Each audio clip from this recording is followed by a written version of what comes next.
We've been following the story of the prophet Elijah in 1 Kings, and in our passage today, Elijah's story is really going to it's really going to come to a crucial juncture. God is going to do something incredible through Elijah, something miraculous. And through this work of power, Elijah is going to turn the hearts of the Israelites who had been lost in idolatry. He's going to turn their hearts back to the one true God. And in doing so, he will challenge us to put our trust only in the one true God alone. Elijah, as we've already talked about, is a Tishbite from Tishbe, and that's Bible speak for a nobody from nowhere. God told him to confront Ahab, the king of Israel, the son of Omri, and confront him with the wickedness of his idolatry, despite the fact that we know from archaeological discovery that during the reigns of Omri and Ahab, Israel was experiencing the most success it ever had, economically and militarily. Ahab practiced the idolatry of both Jeroboam, that got all the northern kings in trouble in the Bible, but Ahab is most infamous for practicing or leading Israel into the worship of a god or idol named Baal. Baal was worshipped by the Phoenicians to the northwest, and Ahab had married one of them, named Jezebel. Jezebel was not good news at all. She encouraged the worship of Baal and his consort Ashereth in Israel and tried to have all the prophets of Israel, all the prophets of God in Israel killed. When Elijah confronted Ahab, Elijah announced a drought. And then Elijah went off to hiding for 3.5 years, some of it at a brook where he was fed by ravens, and some of it at the house of a widow in Zarephath, which is like Jezebel's home turf. And then last week we read that God called Elijah out of his cruise control life to go confront Ahab again. Even though it was dangerous for Elijah to do that, and even though it was dangerous for Elijah's friends, even though it was easier for Elijah not to just keep on going, Elijah did what was right. And he stood up to Ahab. He goes and confronts him. And this is what happens in 1 Kings chapter 18 when Elijah confronted Ahab after 3 years of drought. Starting just before verse 17 here in 1 Kings 18. We read there, Ahab went to meet Elijah. When he saw Elijah, he said to him, "Is that you, you troubler of Israel?"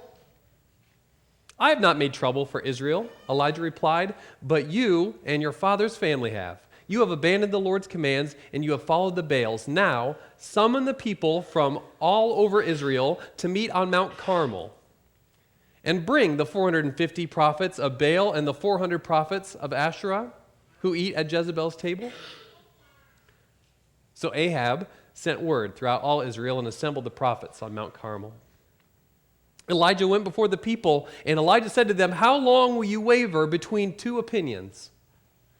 If the Lord is God, follow him. And if Baal is God, then follow him." But the people said nothing.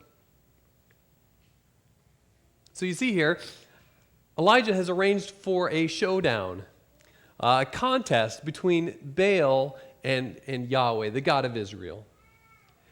It was Elijah's fear and Obadiah's fear that when Elijah presented himself to Ahab, Ahab would kill him. But Ahab does not do that. Maybe Ahab sees this confrontation here on Mount Carmel as the opportunity to take Elijah's life. Elijah proposes a contest. It's fun that he does this because what Elijah may know, what God certainly knows, is that this drought that has been going on for 3.5 years that has really frustrated Ahab, who has brought this mighty king that did incredible building and construction projects in Israel to the point where he's walking herds around Israel looking for grass. God knows that this drought is about to end. And before it ends, God needs to make really clear who is responsible for ending it. Who's going to get credit for sending the rain? So we have a showdown on Mount Carmel. I like to notice that the Jezebel is not invited. Jezebel's pretty important, and she is the one who has really established this worship of Baal in Israel. She's really the one in charge of these 450 prophets of Baal and 400 prophets of Asherah, but she's not invited. This is a matter for Israel, for God's people, the descendants of Abraham, Isaac, and Jacob, to decide which God they would serve, who they would put their trust in. The location for this showdown is Mount Carmel. And Mount Carmel's here on the map. We'll just get our bearings here. This is like Jerusalem down here. Dead Sea, Jordan River, Sea of Galilee, where Jesus did a lot of his ministry. Okay, Israel is this part up here. The capital of Israel, Samaria, right there. Phoenicia, this is where the Baal worship comes from, where Jezebel is from, is up here. Mount Carmel sits right on the edge, the southern edge of Phoenicia, in between Phoenicia and Israel. So it's like a meeting place between Yahweh's home turf and Baal's home turf, and is just a place for them to meet there. Now, Mount Carmel is more than just like one summit. It is a kind of a long range of elevation. There are many hills and mountains there, but it is also some plateaus. It's just a big, in fact, I'll just show you a picture. Well, here's Mount Carmel. I forgot to zoom in. But you see there, and this is the Kishon Valley and river here running just to the north of it. That'll be a part of our passage today. This is Mount Carmel. You can see there it stretches on for a long ways. And this, looking at Mount Carmel from the south, and then here's a bit of a plateau looking at the highest summit of Mount Carmel. Today there's a monastery that sits on the highest summit of Mount Carmel. But this is a plateau there next to the summit with a spring nearby. It might be the location for the story that we're reading today. So let's read about what happens in this place, this juncture between Jezebel and Baal's home turf in Phoenicia and Israel. Let's read this showdown that starts in verse 22. There we read, "Then Elijah said to them, 'I'm the only one of the Lord's prophets left, but Baal has 450 prophets. So get 2 bulls for us. Let Baal's prophets choose one for themselves, and let them cut it into pieces and put it on the wood, but not set fire to it. I will prepare the other bull and put it on the wood, but not set fire to it. Then you call on the name of your God, and I will call on the name of the Lord, the God who answers by fire. He's God.'" Now, this is an interesting contest for Elijah to propose, because Baal is not just a general deity like Israelites' God, who is the only God. Baal has a certain job in the gods of the ancient world. Baal is the god of lightning and fire, right? He is the god who thunders, who rides on the storms. Lightning and fire are his deal. And Elijah proposes to have a contest to see which god can bring down fire from the sky. This had to be exciting for the prophets of Baal. They were thinking, hey, that's kind of our God's specialty. This is going to be no sweat. We're going to read on here, starting in the second half of verse 24. It says, "Then all the people said, 'What you say is good.'" This sounds like a good way to settle this. Elijah said to the prophets of Baal, "Choose one of the bulls and prepare it first. Since there are so many of you, call on the name of your God, but do not light the fire." So they took the bull given to them, and they prepared it. Then they called on the name of Baal from morning till noon. "Baal, answer us," they shouted. But there was no response. No one answered, and they danced around the altar they had made. You can imagine this going on, 450 prophets of Baal around an altar, all of them calling on Baal to send down fire, but nobody's answering, and they start dancing around it. Right? Sometimes we like to just read these stories in the Bible, and they seem pretty tame. But can you imagine 450 prophets dancing around the altar? Doing something like, "Oh God of Baal, send down fire!" That's just one preacher dancing around a music stand. Imagine 450. That's a lot of commotion. They're trying pretty hard to wake this guy up and get their sacrifice lit on fire. At noon, Elijah began to taunt them. Right? They've been at this for a few hours, so Elijah says, "Shout louder," he said. "Surely he is a god. Perhaps he is deep in thought, or busy, or traveling. Maybe he is sleeping and must be awakened." He's taunting them here. So they shouted louder. And then they slashed themselves with swords and spears, as was their custom. It was pretty common ritual in the ancient Near East to cut yourself, to get the deity's attention. So now they're shouting louder, they're still dancing, and they're slashing themselves. So they're around this altar going, "Oh God of Baal, send down fire!" But again, 450. So me times 450. That's what's going on here. Midday passed, and they continued their frantic prophesying until the time for the evening sacrifice, but there was no response. No one answered. No one paid attention. I want you to pick up on that phrase there in verse 29. There was frantic prophesying. And I want you to contrast that with what comes next. These prophets of Baal dancing, shouting louder, slashing themselves, engaged in this frantic exercise and plea. Now compare that to what Elijah does, starting in verse 30. Then Elijah said to all the people, "Come here to me." They came to him, even though I'm sure it was fun to watch those prophets of Baal. And he repaired the altar of the Lord, which had been torn down. Elijah took 12 stones, one for each of the tribes descended from Jacob, to whom the word of the Lord had come, saying, "Your name shall be Israel." With the stones he built an altar in the name of the Lord, and he dug a trench around it, large enough to hold 2 seahs of seed. He arranged the wood, cut the bull into pieces, and laid it on the wood. And then he said to them, "Fill 4 large jars with water, and put it on the offering and on the wood." "Do it again," he said. And they did it again. "Do it a 3rd time," he ordered. And they put water on it again, the 3rd time. The water ran down around the altar and even filled the trench. That doesn't seem like a very good thing to do if you want your sacrifice to start on fire, does it? Also, remember, what had Elijah announced to Ahab 3.5 years ago? A drought. A drought. They needed water, and here Elijah is dumping it on his sacrifice that he intends to set on fire. What a waste. Verse 36, we read, "At the time of the sacrifice, the prophet Elijah stepped forward and prayed, 'Lord, the God of Abraham, Isaac, and Israel, let it be known today that you are God in Israel, and that I am your servant, and that I have done all these things at your command. Answer me, Lord. Answer me so that these people will know that you, Lord, are God, and that you are turning their hearts back again.'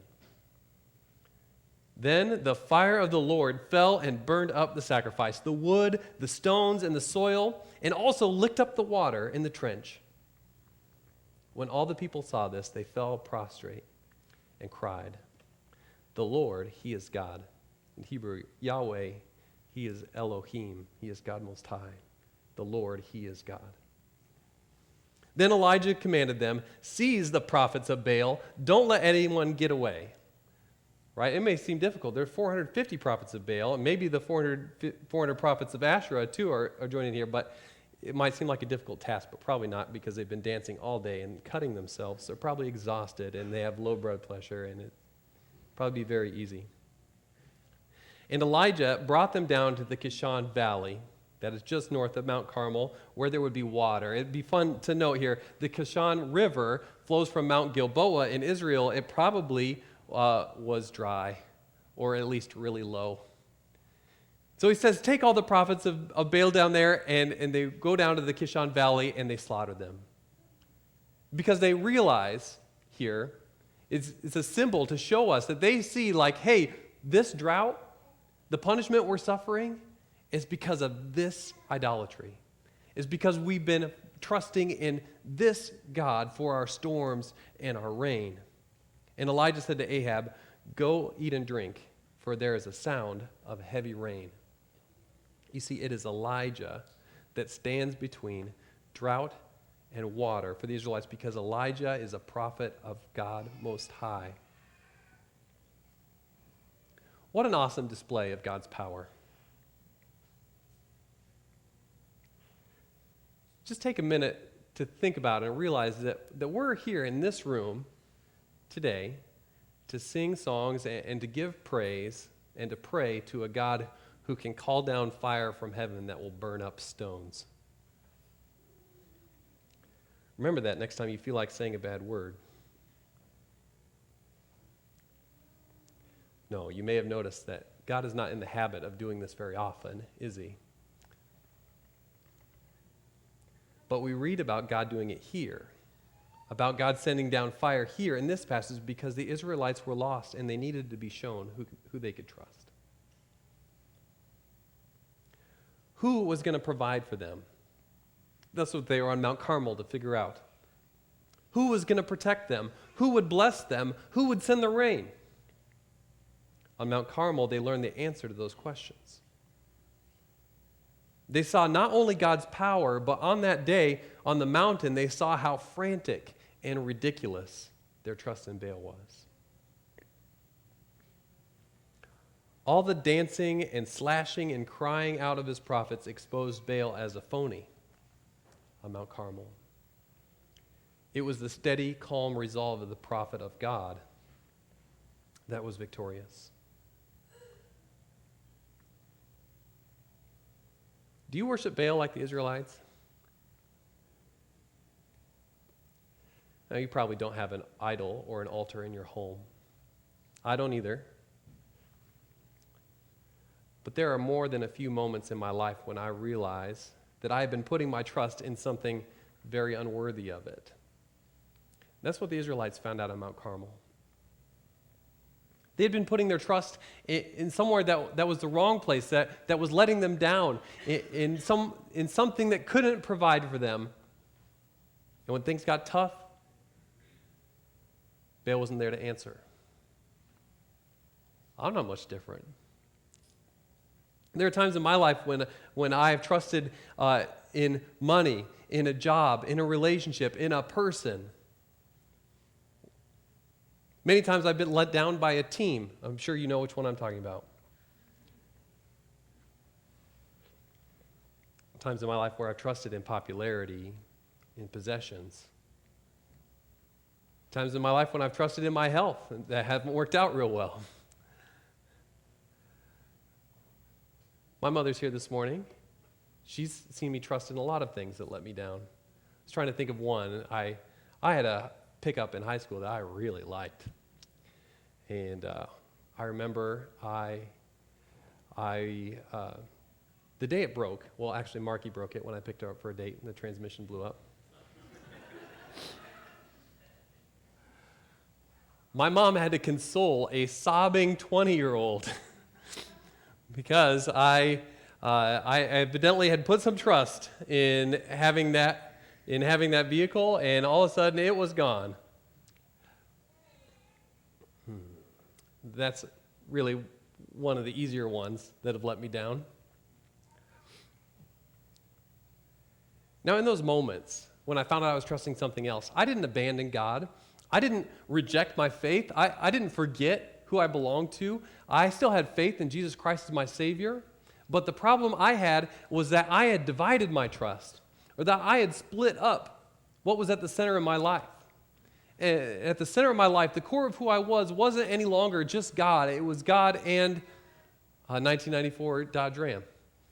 Or it was God and this mentor that I had. It was God and the financial stability I was experiencing. It was God and something else.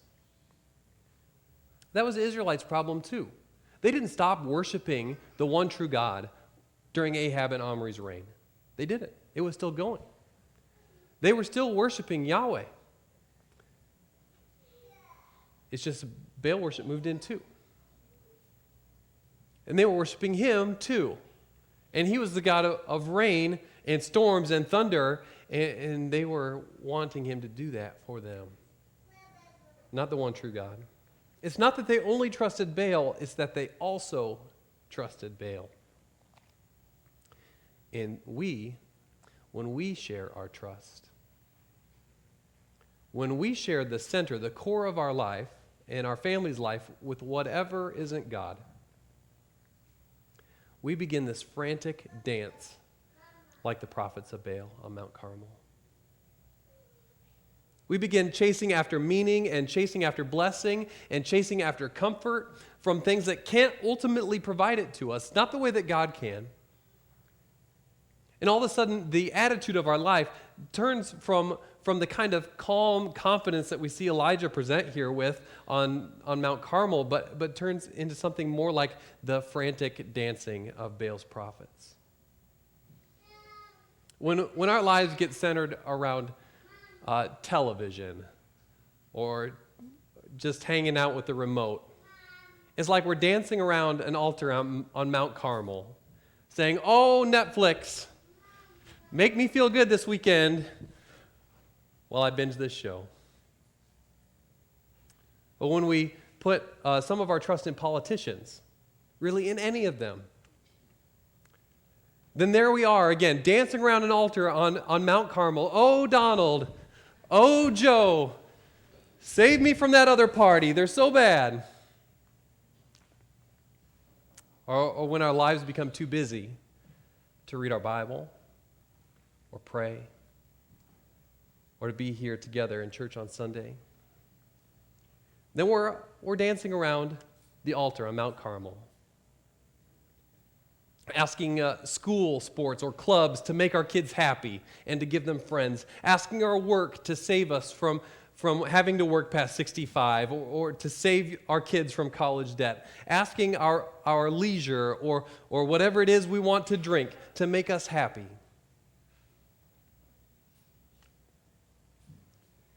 It's what everyone else is doing.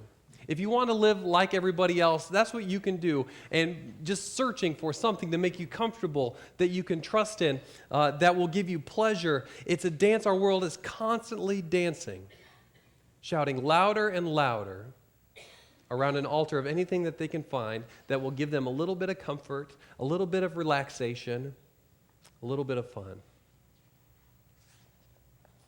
I want to show you this verse from 1 Peter chapter 4, where it talks about how the world seeks pleasure and notes that when we don't live life like they do, the world is surprised that we are not joining them in the reckless, wild living, and they heap abuse on us.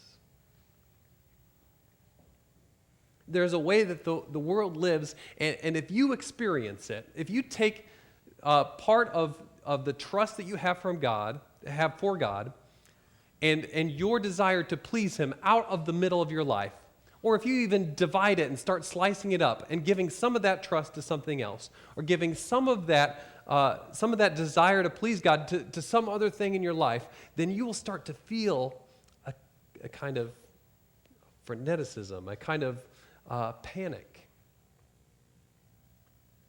about the things that you trust not coming through for you. About the pleasure, a worry about the pleasure that you're seeking not coming to fruition or being taken away.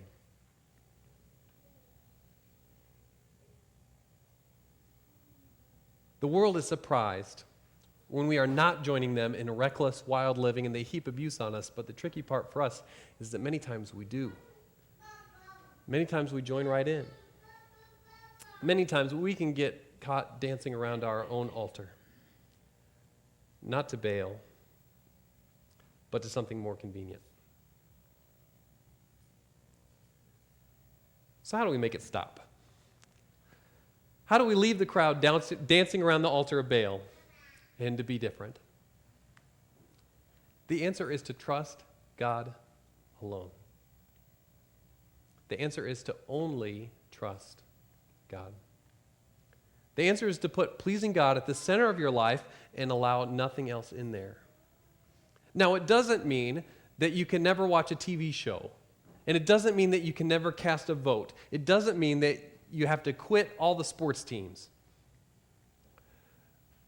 But it means that those things don't belong to the center of your life and don't own any trust in your heart. I like to think of it as the bowl of peppermints by the door at the pizza ranch. You know what I'm talking about? I think it's by the toothpicks, anyway, kind of across from the counter. Okay? Imagine going to Pizza Ranch and then being out of the peppermints. No sweat, right? You got what you came there for. Like 8 pieces of pizza, a chicken wing, and some ice cream. You're good to go. You have to put the other things in your life in the bowl of peppermints. Because God needs to be everything else. When we start dividing up what we put our trust in, what's in the center of our life, what we really want to do, what we're really intent on doing, then we join that frantic dance. A frantic dance to something that will let us down. How long will you waver between 2 opinions? That's what Elijah asked the Israelites on Mount Carmel. How long will you divide what is at your center? If the Lord is God, follow him, Elijah said. So choose this day who you will trust and turn your heart to the Lord. He is the only one that deserves your trust.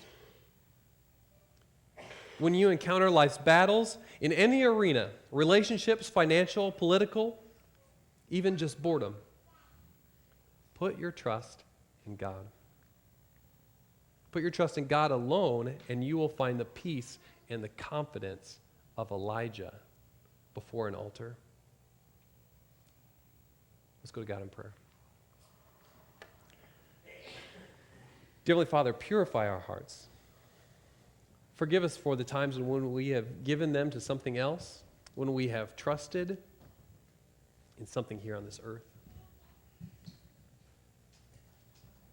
when we have trusted in people or relationships that won't always be there for us, when we have trusted in what we ourselves can accomplish, or our own righteousness, or our own wealth or possessions. Dear God, forgive us. Dear God, we know that only you will never let us down. We know that your power, the power that burned up the altar on Mount Carmel, the power that rose our Savior Jesus Christ from the dead, will never fail us. Dear God, through your Spirit, guide us to put all of our trust in that. Guide us to put all of our trust in you. We pray these things in your name.